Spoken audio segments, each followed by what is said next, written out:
Friends, మీకు ఈ video నచ్చితే లైక్ చేయండి, సబ్స్క్రైబ్ చేయండి. తను పెళ్లి చేసుకుని రజని ఇంటికి తీసుకుని వస్తూ ఉంటాడు. అది చూడగానే ఇంట్లో ఉన్న వాళ్ళందరూ అయితే ఒక్కసారిగా షాక్ అయిపోతూ ఉంటారు.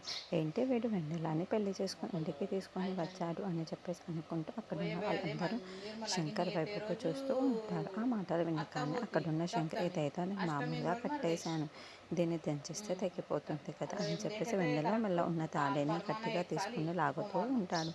అది చూడగానే అక్కడున్న వాళ్ళ అమ్మ అయితే ఆపరా ఆపరా అని చెప్పేసి అంటూ ఉంటుంది.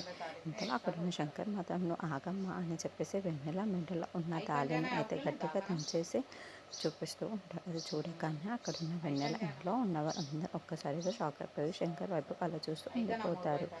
ఇంతలో అక్కడున్న శంకర్ వాళ్ళు ఇప్పుడు సరిపోయింది, ఏదో కట్టాను, ఇప్పుడు చంపేశాను, ఇప్పుడు బాగుంది కదా అని చెప్పేసి అని అంటూ ఉంటాడు. అది చూడగానే అక్కడున్న వెన్నెల అయితే ఒక్కసారిగా షాక్ అయిపోతూ ఉంటుంది. ఇదేమైనా ఆటల బొమ్మ అనుకుంటున్నావా అని చెప్పేసి అనుకుంటూ శంకర్ వైపు అలా చూస్తూ ఉండిపోతుంది. ఇంతలో అక్కడున్న వాళ్ళందరూ అయితే ఏంటి ఇలా చేశాడు శంకర్ అని చెప్పేసి అనుకుంటూ శంకర్ వైపు అలా చూస్తూ ఉండిపోతారు. ఇంతలో అక్కడున్న వాళ్ళ అమ్మమ్మ, ఏంటో నువ్వు ఇలా చేశావు, తాళిని కట్టడం నీ ఇష్టమే, తెంపడం నీ ఇష్టమేనా అని